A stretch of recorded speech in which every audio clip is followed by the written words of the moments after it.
નમસ્કાર વિદ્યાર્થી મિત્રો, તમારું મારી YouTube channel genius science by Krishna કાનાણીમાં હાર્દિક સ્વાગત છે. વિદ્યાર્થી મિત્રો, આપણે ગઈકાલે જૈવિક પ્રક્રિયાઓની પ્રસ્તાવનાથી શરૂઆત કરેલી. આજના આ વિડીયોમાં આપણે જોવાનું છે જૈવિક ક્રિયાઓ એટલે શું. ગઈકાલે આપણે કીધેલું હતું કે સજીવોના રક્ષણ માટે કેટલીક ક્રિયાઓની આવશ્યકતા છે કે જે ક્રિયાઓને કહેવામાં આવે છે જૈવિક ક્રિયાઓ, કે આપણા શરીરની સંપૂર્ણ જાળવણી માટે એ ક્રિયાઓની જરૂરિયાત છે. કઈ કઈ ક્રિયાઓ? તો કે પોષણ, શ્વસન, વહન અને ઉત્સર્જન. તો શરીર, આપણા સજીવને જીવંત રહેવા માટે જૈવિક ક્રિયા એટલે એના નામ પરથી જ ખબર પડે કે જીવવા માટે, જીવન ટકાવી રાખવા માટે કેટલીક ક્રિયાઓની જરૂરિયાત છે. તો એ ક્રિયાઓને કહેવામાં આવે છે જૈવિક ક્રિયાઓ. તો અહીંયા આગળ જૈવિક ક્રિયાઓ એટલે શું? કે સજીવને જીવંત રહેવા માટે આવશ્યક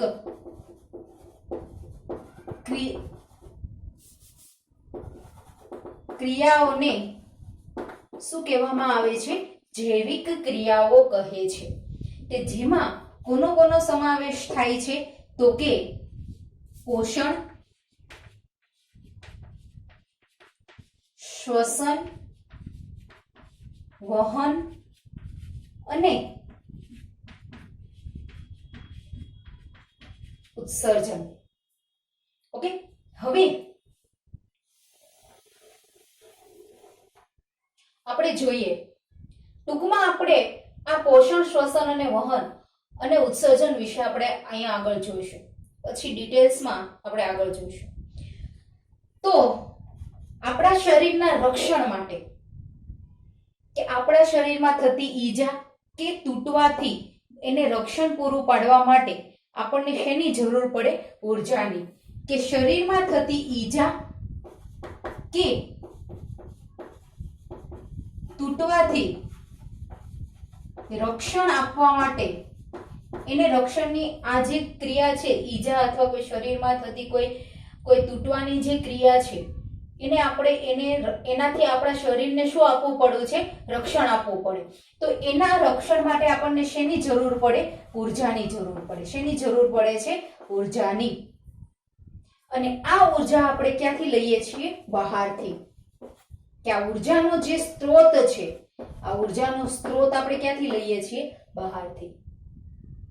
તો આ ઉર્જાનો સ્ત્રોત જે બહારથી લઈએ છીએ, જેને આપણે સામાન્ય ભાષામાં શું કહીએ છીએ? આહાર કે ખોરાક. શું કહીએ છીએ? આહાર કે ખોરાક. તો અહીંયા સુધી ખબર પડી કે આપણે આપણા અહીંયા ઈજા અથવા તૂટવાથી, અથવા સામાન્ય રીતે ત્યાં તમે એમ પણ લખી શકો કે સજીવ શરીરને રક્ષણ પૂરું પાડવા માટે શેની જરૂર પડે છે? ઉર્જાની જરૂર પડે છે. આ ઉર્જા આપણે ક્યાંથી લઈએ છીએ? બહારથી. કે બહારથી આ ઉર્જાનો સ્ત્રોત આપણે જે ગ્રહણ કરીએ છીએ, શરીરની અંદર જે સ્થળાંતર આ ઉર્જાને આપણે કરીએ છીએ, એ ઉર્જાના સ્ત્રોતને આપણે સામાન્ય ભાષામાં શું કહીએ છીએ? આહાર કે ખોરાક કહીએ છીએ. આ આહાર કે ખોરાકને શરીરમાં દાખલ કરવાની ક્રિયાને, આ જે દાખલ કરીએ છીએ એ ક્રિયાને શું કહેવામાં આવે છે? પોષણ. શું કહે છે? પોષણ. આજે આપણે જોયું પોષણ, કે આપણા શરીરના રક્ષણ માટે, કે આપણા શરીરને કોઈ ઈજાથી રક્ષણ પૂરું પાડવા માટે ઉર્જાની જરૂરિયાત પડે. આ ઉર્જા આપણે બહારથી લઈએ છીએ. તો બહારથી જે ઉર્જાનો સ્ત્રોત લઈએ છીએ, જેને આપણે સામાન્ય ભાષામાં કહીએ છીએ આહાર કે ખોરાક, આ આહાર કે ખોરાકને શરીરમાં દાખલ કરવાની જે ક્રિયા છે, એને કહેવામાં આવે છે પોષણ. જે આપણે શરીરમાં જે ઉર્જાનો સ્ત્રોત દાખલ કરીએ છીએ, એ ઉર્જાના સ્ત્રોત જે છે, આ ઉર્જાનો સ્ત્રોત જે છે એ વિવિધ પ્રકારના હોય. કેમ વિવિધ પ્રકારના? કે આપણે રોટલી જ નથી ખાયા રાખતા, ઉર્જાનો ખોરાક તરીકે રોટલી લઈએ અથવા ભાખરી લઈએ, તો એને જ આપણે નથી શરીરની અંદર દાખલ કરતા. એની સાથે આપણે લીલોતરી એટલે કે સબ્જી પણ લઈએ છીએ, આપણે ફ્રૂટ પણ ખાઈએ છીએ, તો અલગ અલગ ઉર્જાના સ્ત્રોતોનો આપણે ઉપયોગ કરીએ છીએ. તો આ અલગ અલગ ઉર્જાના સ્ત્રોતમાંથી જે ખાદ્ય પદાર્થમાં આપણે ખાદ્ય પદાર્થ લઈએ છીએ, એ ખાદ્ય પદાર્થનો મુખ્ય સ્ત્રોત જો આપણે કહીએ તો આ ખાદ્ય પદાર્થ મુખ્ય કયા સ્ત્રોત પર આધારિત છે? તો કે કાર્બન સ્ત્રોત પર આધારિત છે. કયા સ્ત્રોત પર? કાર્બન સ્ત્રોત પર આધારિત છે. અને આ જે ઉર્જાનો સ્ત્રોત આપણે લઈએ છીએ, આ ઉર્જાના સ્ત્રોતની વિઘટનની આવશ્યકતા હોય છે, વિઘટનની જરૂરિયાત હોય છે કે એના વિઘટન થવું જોઈએ. કે આપણે અલગ અલગ ઉર્જાના સ્ત્રોત લઈએ છીએ, એના વિઘટનની જરૂરિયાત છે. શા માટે વિઘટનની જરૂરિયાત છે?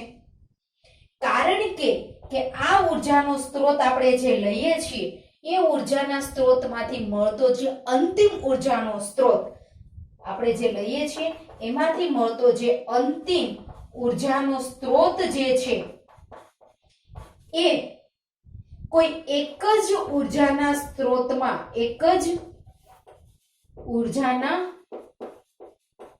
સ્ત્રોતમાં રૂપાંતર પામે, એના માટે આપણને વિઘટનની જરૂરિયાત પડે છે. કે જેથી કે અણુઓની જે ગતિ છે, અણુઓની જે કાર્ય છે, એ કાર્ય એક સરળ રીતે થાય અને એનું વિઘટન એક સરળ પદાર્થમાં થાય. અણુઓ એટલે કયા અણુઓ? કે જે આપણે બહારથી ખોરાક તરીકે લઈએ છીએ. આપણે કીધું કે મુખ્યત્વે ખાદ્ય પદાર્થમાં મુખ્ય કયો સ્ત્રોત હોય છે? કાર્બન આધારિત પણ બીજા પછી સ્ત્રોત એની અંદર હોય છે. કે એની અંદર કે ફોર એક્ઝામ્પલ તરીકે આયર્ન હોય, અથવા એની અંદર જે આપણે કાર્બન કહીએ છીએ, પણ મુખ્યત્વે વધારે માત્રામાં કોણ હોય છે ખાદ્ય પદાર્થમાં? તો કે કાર્બન. અને આ જે ખાદ્ય પદાર્થો આપણે લઈએ છીએ, એનો જે અંતિમ ઉર્જાનો સ્ત્રોત છે, એ એક સમાન ઉર્જાના સ્ત્રોતમાં રૂપાંતર પામે, એના માટે વિઘટનની જરૂરિયાત છે. અને આ વિઘટન માટે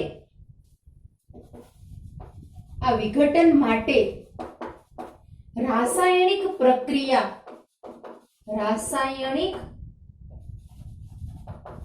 પ્રક્રિયાની શૃંખલા રચાય છે. જેમાં કઈ રાસાયણિક પ્રક્રિયા મુખ્યત્વે હોય છે? Oxidation reduction. કઈ પ્રક્રિયા? ઓક્સિડેશન રિડક્શન રાસાયણિક પ્રક્રિયા, જેના વિશે આપણે ચેપ્ટર નંબર 1 માં જોયું, ઓક્સિડેશન અને રિડક્શન. ઓકે, કે ઓક્સિડેશન પ્રક્રિયા એટલે કે ઓક્સિજન પ્રક્રિયકમાં ઓક્સિજન ઉમેરાય તો ઓક્સિડેશનની પ્રક્રિયા કહેવાય, અને જો ઓક્સિજન દૂર થાય તો રિડક્શનની પ્રક્રિયા કહેવાય. તો અહીંયા આગળ પણ આપણા શરીરમાં ખોરાક લીધા બાદ એ ખોરાકના વિઘટનની જરૂરિયાત પડે છે. એ વિઘટન માટે કેટલીક રાસાયણિક પ્રક્રિયાની શૃંખલા રચાય છે, કે જેમાં કઈ રાસાયણિક પ્રક્રિયા? મુખ્યત્વે ઓક્સિડેશન અને રિડક્શન. અને આ ઓક્સિડેશન અને રિડક્શન માટે કોની જરૂરિયાત પડે છે? ઓક્સિજનની જરૂરિયાત પડે છે. શેની જરૂરિયાત પડે? ઓક્સિજનની. અને આ ઓક્સિજન આપણે ક્યાંથી લઈએ છીએ? તો કે બહારથી. ઓક્સિજન આપણે ક્યાંથી લઈએ છીએ? બહારથી. આ ઓક્સિજનની મદદથી જે આપણે શરીરની અંદર ખાદ્ય પદાર્થ દાખલ કરીએ છીએ, એમાં રહેલા દરેક અણુઓનું શું થાય છે? વિઘટન થાય છે. અણુઓનું વિઘટન થાય છે. તો આ ઓક્સિજનની મદદથી અણુઓની વિઘટન થવાની જે ક્રિયા છે, વિઘટન થવાની ક્રિયાને શું કહેવામાં આવે છે? આ જે ક્રિયા છે એને કહેવામાં આવે છે શ્વસન. શું કહેવાય છે? શ્વસન. તો આપણે પોષણ પછી શું જોયું? શ્વસન. શા માટે પોષણ પછી શ્વસન એટલે શું? કે પોષણ એટલે કે આપણે જે બાહ્ય પદાર્થ, જે ઉર્જાના સ્ત્રોત તરીકે જે પદાર્થ છે એને શરીરની અંદર દાખલ કરવાની ક્રિયા. આ ઉર્જાના સ્ત્રોત વિવિધ પ્રકારના હોય છે, જેથી એના વિઘટનની જરૂરિયાત પડે. શા માટે? કારણ કે અંતિમ ઉર્જાનો સ્ત્રોત જે છે એ કોઈ એક ઉર્જાના સ્ત્રોતમાં રૂપાંતર પામે. એક સમાન ઉર્જાના સ્ત્રોતમાં રૂપાંતર પામે. અલગ અલગ ઉર્જાના સ્ત્રોત છે એ અલગ અલગ ઉર્જાના સ્ત્રોત આપણે શરીરની અંદર દાખલ કરીએ તો પરિણામ સ્વરૂપે એ ઉર્જાના સ્ત્રોતમાંથી મળતો જે અંતિમ ઉર્જાનો સ્ત્રોત છે, ભલે દાખલ અલગ અલગ કરીએ પણ અંતિમ જે ઉર્જા મળે એ કોઈ એક જ પ્રકારની હોવી જોઈએ. એના માટે રાસાયણિક પ્રક્રિયાની શૃંખલા જે રચાય છે, જેમાંથી આપણે ઓક્સિડેશન અને રિડક્શન રાસાયણિક પ્રક્રિયા થઈને અણુઓનું શું થાય છે, વિઘટન થાય છે. અને આ ઓક્સિડેશન અને રિડક્શનની પ્રક્રિયા માટે ઓક્સિજનની જરૂરિયાત પડે, જે આપણે ક્યાંથી લઈએ છીએ, બહારથી, વાતાવરણમાંથી આપણે ઓક્સિજન લઈએ છીએ. અને જે વિઘટન થવાની પ્રક્રિયા છે એને કહેવામાં આવે છે શ્વસન. ત્યારબાદ આપણે એક કોષીય સજીવ અને બહુકોષીય સજીવ વિશે જોઈએ. એક કોષીય એટલે શું, કે જેમાં એક કોષ હોય, અને બહુકોષીય એટલે શું, કે જેમાં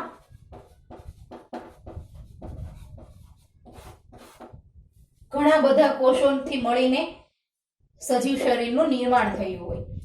તો એક કોષીય સજીવમાં શું હોય છે કે એમાં જે ફોર એક્ઝામ્પલ તરીકે આપણે કોઈ એક ઉદાહરણ લઈએ, ધારો કે અમીબામાં એક જ કોષ કેન્દ્ર હોય છે એટલે એને એક કોષીય સજીવ કહેવાય.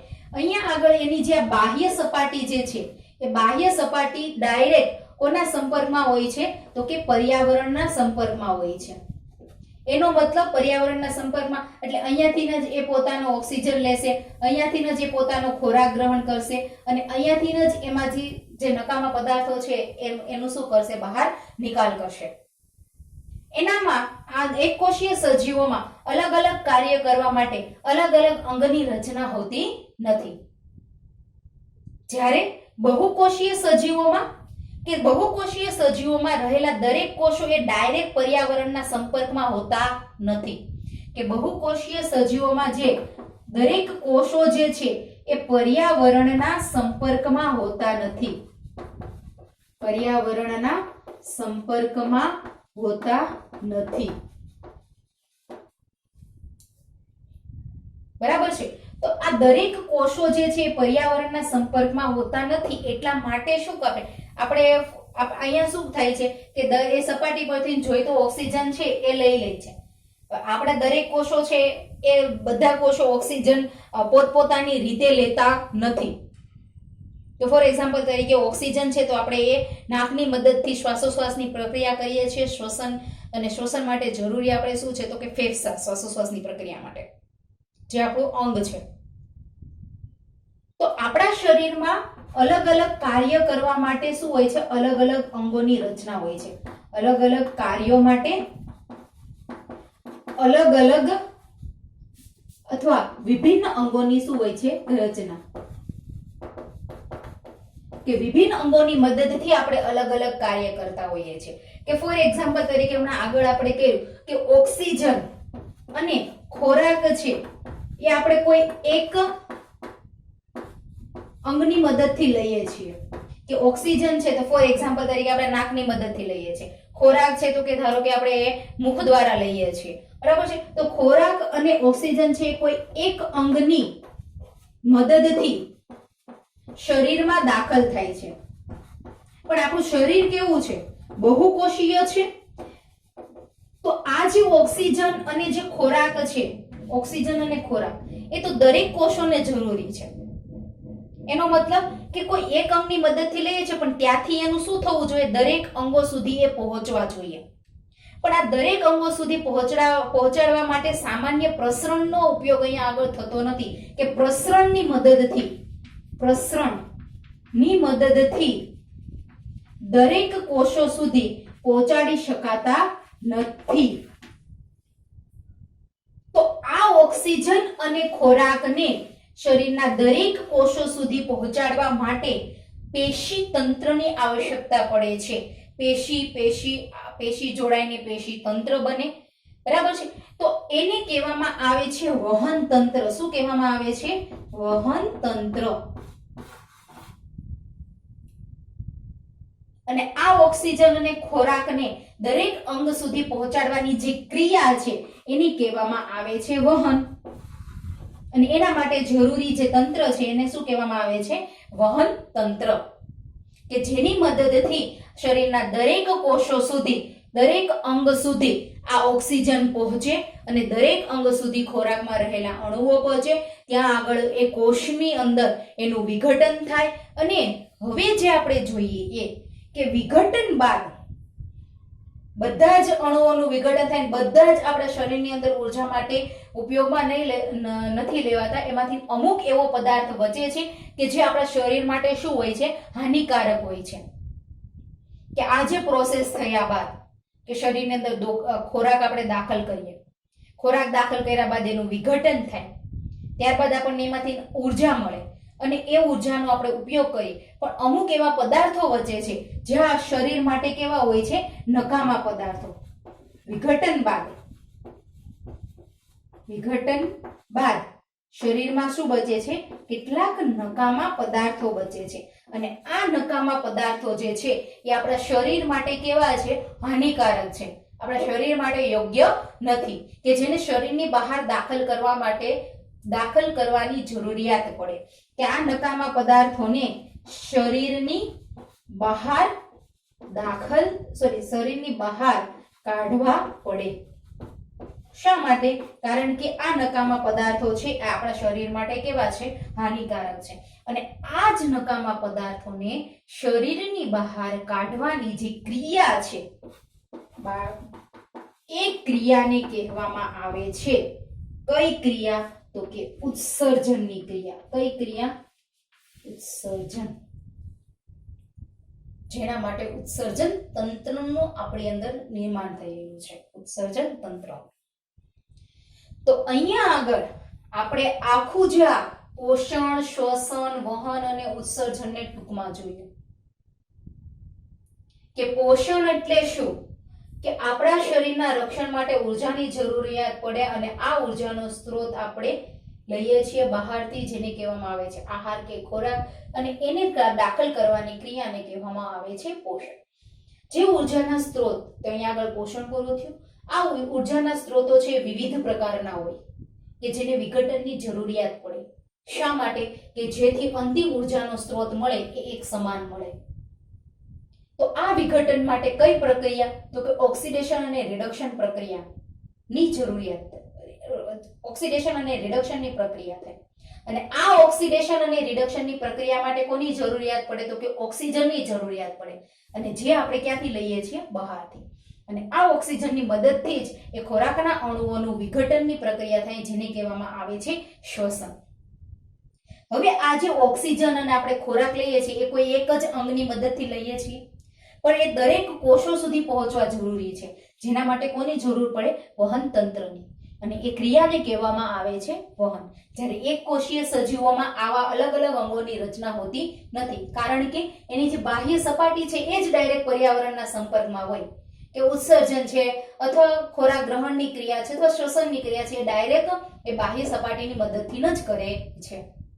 પરિણામ સ્વરૂપે કે આ જે પ્રક્રિયા, વિઘટનની પ્રક્રિયા પત્યા બાદ કે દરેક કોષોમાં આ વિઘટનની પ્રક્રિયા થાય છે, કારણ કે દરેક કોષો સુધી અણુઓ પહોંચે છે. અને એ વિઘટન પદાર્થો પામ્યા બાદ જે નકામો કચરો બચે છે એને શરીરની બહાર કાઢવો પડે, કારણ કે એ આપણા શરીર માટે હાનિકારક છે. એ નકામા પદાર્થને બહાર કાઢવાની ક્રિયા છે એને કહેવામાં આવે છે ઉત્સર્જન. તો અહીંયા આગળ આપણે જોયું જૈવિક ક્રિયાઓ એટલે શું. હવે આપણે ડિટેલ્સમાં આ દરેક ક્રિયાઓ વિશે જોશું. પોષણ, શ્વસન, વહન અને ઉત્સર્જન, જેમાં શરૂઆત આપણે કરશું પોષણથી. તો આપણા હવે નેક્સ્ટ વિડીયોમાં આપણે પોષણ વિશે જોશું. તો વિદ્યાર્થી મિત્રો, ત્યાં સુધી આપણે આજના આ વિડીયો સુધીનો અભ્યાસ જારી રાખીએ અને નવા વિડીયો સાથે ફરી પાછી આપણે મુલાકાત કરીએ. ત્યાં સુધી જય હિન્દ, જય ભારત.